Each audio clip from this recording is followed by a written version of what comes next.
Welcome to the Open Bid Podcast. I'm Yahoo Finance Executive Editor Brian Sozzi. Like I always say, this is the podcast that will make you a smarter investor and a better leader. A real treat for our featured interview today. Someone I've known for quite a while in the restaurant space.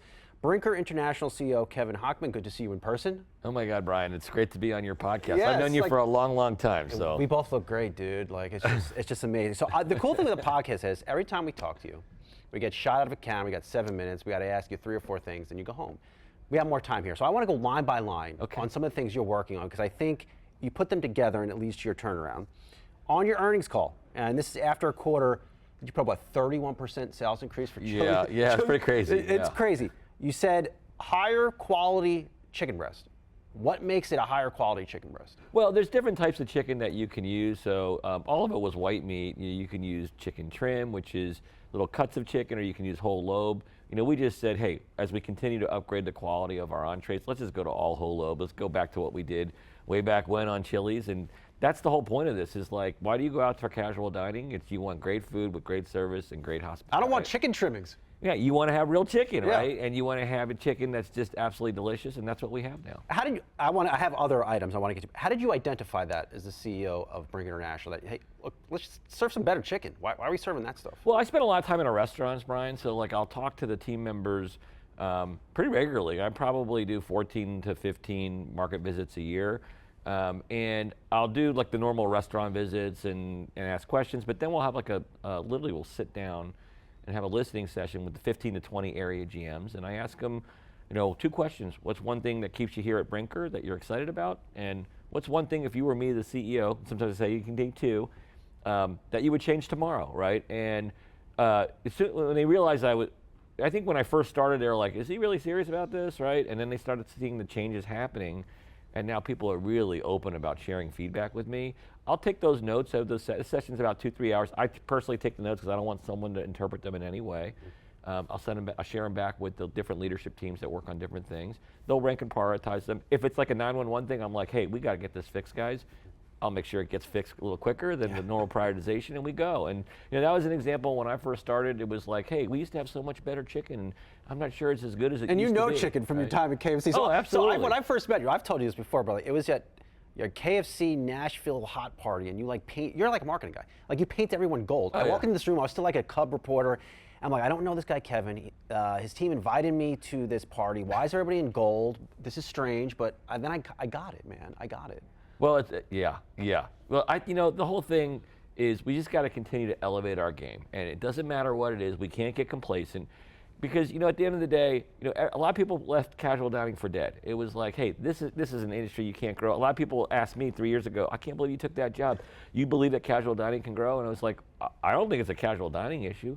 I think it's a brand issue. I think a lot of big brands in casual dining didn't believe in the category and said, I'm just going to cost save my way to profits, and that's a bad place to be. The 10-ounce steak suddenly got to what, 7 ounces? Shrinkflation, or you cut corners on labor, or whatever it is, and it's like, why do you go out to eat? You want to have an hour with friends and family. You want to be in a nice setting. You want food that's delicious. You need it to be consistent. And if we don't deliver that, they're not going to come to us, right? And I think that happened to a lot of concepts in casual dining. Some concepts didn't do that. They've been winning every year, growing, expanding margins, and we wanted a piece of that, and that's what we said on day one, and that's what we're doing right now. Chicken, fresh guac. What were you using before? Well, we were making guac, but we were using it in day 2, right? Yeah. So, I mean, if you ever made guacamole at home, all the time. It's awesome on day 1. Totally awesome. On day 2, it's not so awesome, right? And that's a way to extend shelf life and save some money. And it's like, hey, you know what, guys? They're slicing avocados over here every 4 hours. You're also making fresh guac, and you can use that for 2 days. Hey, let's stop all that. Let's just make one batch of guacamole. Use that for our avocado. Throw it out at the end of every day, so you have fresh guac every day, not guac that was made the day before. I've never tried to actually save guac. Doesn't it turn brown? It makes a huge difference. No, you can prevent it from staying. You know how to do it. Come on. Is it lime? Is it just? No, you just put a little cellophane on it. But it won't be as delicious as it on day 1. Yeah. And that's what we got to do. We got to challenge ourselves on everything to make the food great. Okay, so we had crispier bacon. What was the bacon coming out soggy? Well, so they're cooking that through that conveyor belt oven we talked about, right? Which sometimes makes it crispy, sometimes it doesn't make it so crispy, right? We're cooking on a flat top now. It's a little more to clean for the cook, but that bacon will get crispy every time. Next up for you, and I'm going line by line here, Ken, because I've never seen results out of a restaurant chain, a mature restaurant It's these chain little like this. things that are working, though. That's why I talk about Yeah, them. I'm saying, that's why it's important for me to go through. Next up, ribs. What are you doing to redo ribs? Okay, you're going to love this one. So do you eat ribs? I do eat ribs. So like what makes a perfect rib in your mind? It's the barbecue sauce. Okay, the barbecue sauce. So And look, they can't be hard as hell. okay, so you want it tender, but you also don't want it to be like mushy, right? correct, yeah. So it has a little bit of bite to it. Yeah. You want to have some smoke in that meat. You don't That's want the correct. meat to be flavorless, right? The really good ribs, you didn't talk about it, but they have like a little crust on the end, like barbecue sauce gets a little crusty, right? I just got a smoker, so I'm experimenting, but I'm not putting out What perfect kind, you ribs. got like a green egg? I got a Traeger. Oh, look at you. Yeah, shots of Traeger team. Look at you. This is a loaded question on ribs. He knows about ribs. Okay. So anyway, what we're going to do, so we have combi ovens that do smoke. We're going to change the wood in the oven so it provides more flavor from a different type of wood. Mm-hmm. We're going to change the combi instructions so more smoke gets into the meat, right? After we cook it, right, we heat it up, right? We cook that ahead of time. It takes a long time. This to is smoke. happening in Chili's? This is going to happen in Chili's? Yeah, we smoke all our ribs, right? But we're going to put more smoke in them. We wrap the rib once it's done to let it settle, and then when you order ribs, it'll go through the new Turbo Chefs for the new Turbo Chefs for a couple minutes to get it hot, and then we'll put some barbecue sauce on it, and then we'll put it back in to get a crust. That rib is so delicious and so craveable, like it's going to reignite our rib business. I Doesn't promise. your competitor at Applebee's sell ribs? I don't know. I've been to one in a while. Maybe they do. I think they sell riblets. I know that answer. So okay. I don't know what a riblet is, but you can answer. Like, I really don't want to know what a riblet is. All right, so ribs, and now you're also going to apply your reinvention thinking to fajitas. What are you doing to fajitas? Yeah, so fajitas is probably the hardest one. We've been working on this it feels like we're going to space. We've been working on this for 2.5 years, and because you think about all the components of a fajita, you got the tortilla, you've got the protein, chicken, shrimp, or steak. You got the vegetables that surround it. You got a platter that needs to be sizzling every time. You got the vegetable boat, right, that comes with that needs to be fresh. Yeah. It's a lot of stuff, right? But it's also a really special part of Chili's. Like we introduced fajitas to America years ago. We literally had an ad. It was called fajitas. Yeah. This is how you pronounce fajitas, right? And it's got to be sizzling every time. So we've been working on this a long time. The chicken is going to be improved because we went to the all lobe, right? We've changed the marinade a little bit to make it just a little more tasty. The tortilla, we were getting feedback it was like hard and cracked. We've gone to one that kind of more like a tortilla you'd have it. Isn't it supposed to be soft? Like a soft? Like softer one. So we're going to one that's more like you get at Chipotle, right? Like everybody knows that tortilla. It's delicious, right? It's awesome. And then the vegetable boats we used to make a little ahead of a time to try to speed up service, and they would sit in the cooler. And when you do that at home and you have like vegetables sitting in the refrigerator, we're gonna do those what we call a la minute or to order, right? And then we're working on a process to make sure every single time that fajita is sizzling, and then at the very top of it, we see this in Texas is a Super Bowl fajita, so the team does call it fajita safari to see what the best in class fajitas are. And what we saw was they were taking a whole jalapeno and frying it and putting it on top of the protein, which we're Chili's, of course we gotta do that. I wish right? you could see if you look down, you could see the water levels rising here in the NASDAQ because it's salivating. The crew in the back is salivating. That's the point, right? It's just, this is wild stuff, but it speaks. So this is a real thing. When I say that, we're working on every little component to make it great. When did the ribs and fajitas start to hit? So fajitas we shared on the earnings call is Q4, right? Ribs will come in Q1. Interesting. Now I always have known you as the marketing guy. So this is a question from my producer I got ahead of time. Where do you come up with some of these names? The Big Smasher. Like you sit in a room and you're like, oh, that's a big giant burger. Let me just take Big Smasher. That makes sense. So we have the best advertising guys in the business. These are guys I've worked with for a long, long time. So George Felix is my CMO. It's the 4th time we worked together. Jesse Johnson, his right-hand man, head of advertising.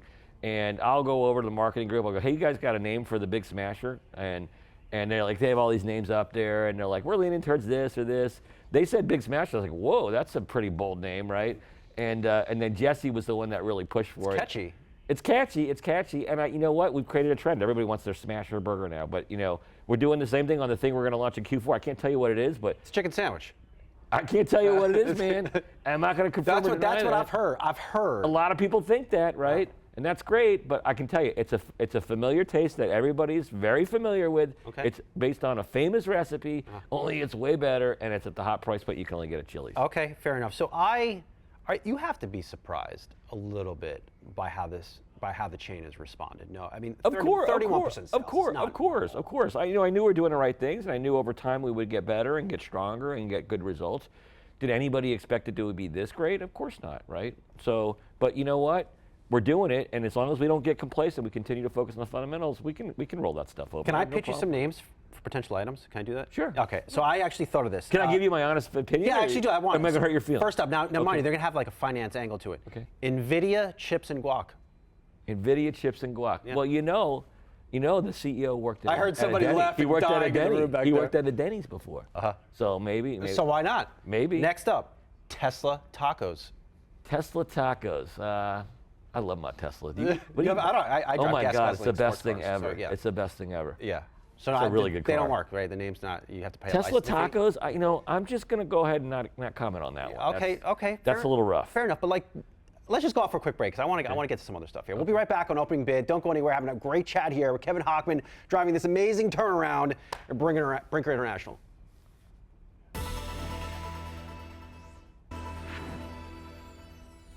All right, welcome back to Opening Bid. Talking to one of the leaders of one of the hottest stocks in the market. Let me hit you with this stat from Yahoo Finance. Over the past year, your stock is up 356%. Microsoft up 9%. NVIDIA up 102%. I mean, that's crazy stuff. Yeah, it's nuts. It's video game numbers. This is video game numbers. So why, like, what's next for your company? Well, Outside of all the food reinvention. What all this was built on was just making it much more valuable to own a Chili's. So we've been working on the four-wall economics of a Chili's. And the way to do that is you simplify the menu, you get the service, you invest in the service levels, you invest in the facility, and then you grow comps, right? And that's what we've been doing. So when I started, our AUVs were $2.9 million. So all the annual sales of a Chili's was $2.9 million. It's now $4.2 million, right? And if you do a flow through of 40, 50%, I mean, the numbers are quite big, times 1,200 restaurants. So that's why the stock has gone up. Most of that was driven by true EPS growth. We've gotten some multiple expansion just because we're now more of a growth stock than a stock that people really didn't have a lot of faith that we were going to grow, right? And so the key question for our team is, what's the next 3 years of the turnaround? And I would tell you, there is way more changes ahead of us than we've actually completed. So let me give you the menu, for example. Yeah, far away. So when I started, teams were working on very small ideas. So idea for like a fried hand apple pie, and we tested it's gonna be a $7 million idea. Straight out of 1987 right there. Right, but it'd be a $7 million idea. We tested it, and it's like, well, I can roll out a betting at a $7 million idea. We're a $4 billion business. We need to have big ideas, and that's where we came up with the core four, which was fajitas, crispers, margaritas, and burgers. Because the idea was like, let's just work on big things, guys, and let's stop all the little stuff, right? And that's gonna make a big impact to the business. Well, we're done with the core four, so fajitas will go in Q4. What's the next thing on the menu? Well, yeah, that's 50% of the menu now, core four, and that's great, right? But the other half of the menu, it's actually way more menu items. So when we talk about ribs, right, we're talking about quesadillas, we're talking about queso, we're talking about nachos, we're talking about steaks, salads. Bring back the great nacho at the sit-down diner. I can't wait to share. It's time. I can't wait to share the nacho innovation we got happening next fiscal. It's going to be very exciting. It's going to go great with your $6 margarita. Fair enough. So is part of the story, I guess, the next 3 years also franchisees, right? Are they opening? We have very, very few franchisees. But are you opening up more locations? Does this growth say, you know what? Maybe I can keep putting up double-digit sales for the next few years, and I'm going to go open 50 locations or more. With our unit economics where they are, I mean, they're dramatically improved. I mean, the four-wall EBITDA, of a restaurant is probably well more than double now, right? So it's a lot more attractive to build restaurants at a $4.2 million AUV, and I think our restaurant operating margin is going to be 16 or 17%, something like that. So it's much more valuable for us to now start building again. I'm really pushing the team. Like, we've been building a lot in already penetrated markets where we have a lot of confidence on the payback. So Texas, Florida, those kind of places. There are just tons of white space in America. We don't even have Chili's in Oregon, right? I think historically we were afraid to put restaurants in higher cost markets because we didn't think we had pricing power to be able to have prices that could make money in those markets. I don't think that's the case anymore. Yeah. So we're trying to get some new muscle with the development team of, let's go look at some places that we historically wouldn't have built, maybe in California or Pacific Northwest, because I think we're a much stronger brand. We can do it now. The traffic gains in Chili's in the most recent quarter up 19.9%. That's pretty big. Who is coming in to this location to eat? Like, what's the demographic? Yeah, now? So we'll tell you, Chili's is for everyone. It's one of the few places in America where all walks of life, it's very spread evenly across demographics and psychographics and all that stuff, right? Specifically, there's two things driving our business right now. So we got the 3 for Me value meal that we've been advertising on primarily on TV and streaming TV for the last 18 months. That's brought in a slightly older guest that's looking for, probably because we just spend a lot on TV, and that's probably more indexes on that. Then we got a whole new generation of Gen Z coming in because they see the Triple Dipper on TikTok. We've been running that campaign since April of 2024. And we're just introducing a whole new generation that probably have never been to Chili's. And they come and they're like, wow, this is really good food. I want to come back, right? And I think that kind of that double growth engine, I think, is really unlocking the business. Because when you have young people getting into a business, you can just roll out of bed and you just get better growth. I thought they only went to Cava and Chipotle, though. I mean, that's been the narrative for the past 4 or 5 years. Maybe not so much with Cava, but yeah. It's a Chipotle, it's a bowl type of environment. You know, I think if you solve for the things that are important to any customer, which is great food, great service, in a fun and friendly atmosphere, I don't think it really matters the type of food, because I do think that people do love chicken tenders. You know, they do love hamburgers. It's not like we're in things that people don't eat. We're in all the main categories that Americans think a lot about when they want to decide where they go to eat. So I think we're really positioned to win, really. You talk about like a Cava, you just got to remember the scales of the different businesses. I know I get their valuation, I get the growth potential, and it's an amazing business with amazing leadership, but like, if you actually look at the size of Chili's and how much business, business we transact with people, it's pretty, I would say probably more than comparable. You got to look at the numbers. Maybe I go back into your Yum Brands days for a second. What's your view on has fast food just lost its mojo? It doesn't seem to be like any exciting foods coming out of there, especially in the pizza space. It's gotten blah. I don't know about that. I think these things are, ebbs and flows, and you have challenging operating environments, and you pull back a little bit, and then they're going to come back with a vengeance. There's great leaders all around this industry. So, maybe someone gets a speed bump every once in a while, but they're going to come back. They're going to come back stronger than ever. So, what it tells us is we just got to stay on our game. We got to continue to improve, because maybe we're having a good run right now, but people are going to look at what we're doing. They're going to want a piece of that, and so we just got to keep innovating and not be complacent with what we're doing. Feel free to smack talk against Applebee's. I mean, they came on our network and they talk shit. I mean, that's one of the joys of having a podcast. You can push the envelope. Well, anything you want to get off your chest. Their largest franchisee, the Flynn Group, they taught me a lot about restaurants, so I actually have a lot of respect for their leadership. So I would never do that. Okay, fine, fair enough. I appreciate those guys. Before you, in your seat, we had on the Sweet Green guys, and they're automating a large part of their restaurant, like with technology that I've never seen before. You go walk in, I guess you order something, bowl comes out. I'm like, man, that's pretty cool. Yeah. Is automation the future of your industry? Well, I think automation will work when we're talking about not moving parts. So, for example, we have these pay at the table devices that takes a lot of time out of the meal, which helps us turn tables faster, because like after you're done eating, like, you just want to pay and get out of Dodge, right? Don't want to talk to anybody. You don't want to talk to anybody. Just leave me alone. You don't want to wait. You don't want to give them your car. You don't want to wait for the thing to come. You just want to go and get out of there, right?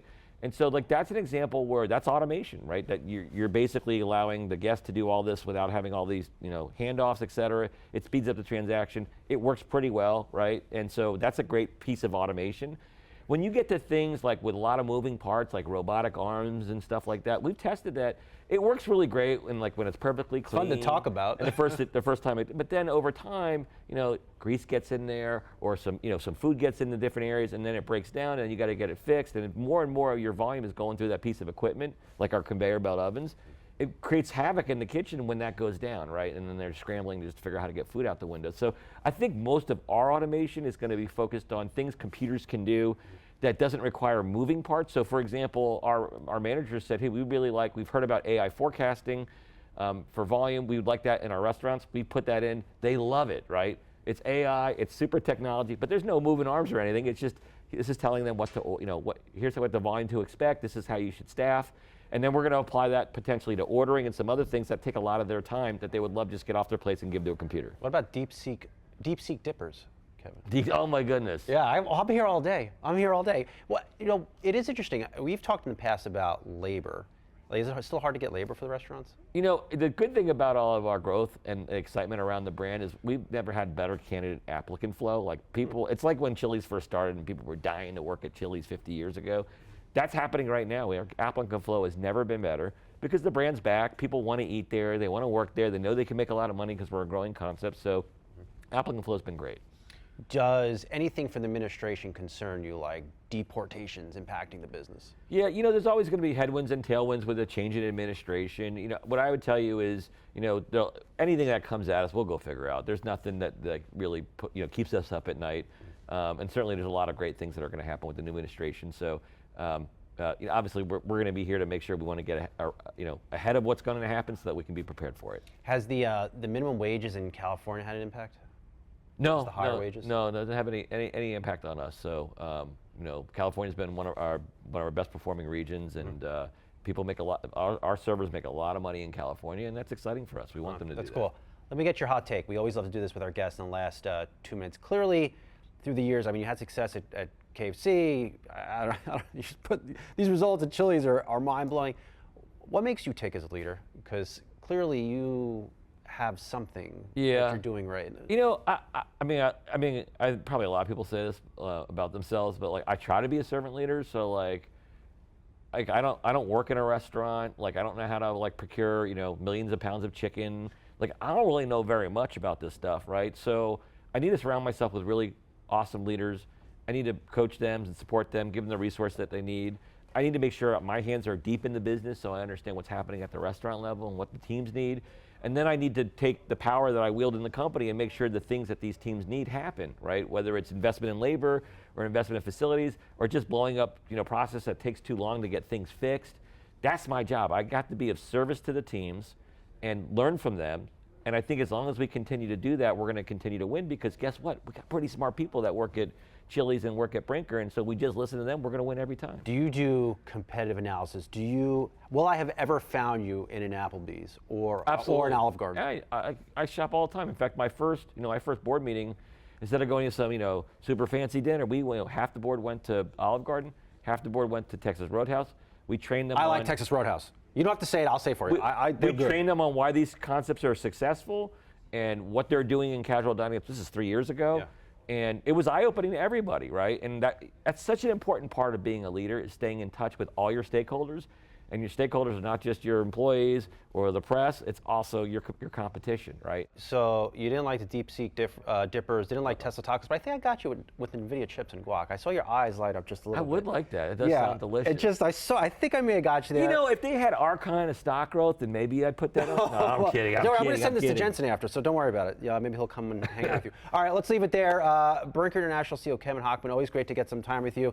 Looking forward to trying those ribs and the Big Smasher and everything else you're doing. Appreciate it. Thanks, brother. I've known you a long time. You ask the best questions, and you really are very knowledgeable about these industries, so I appreciate it. That's making me blush. Thank you, Kevin. I appreciate it. Awesome. All right, thank you so much. All right, and that's it for the latest episode of Opening Bid.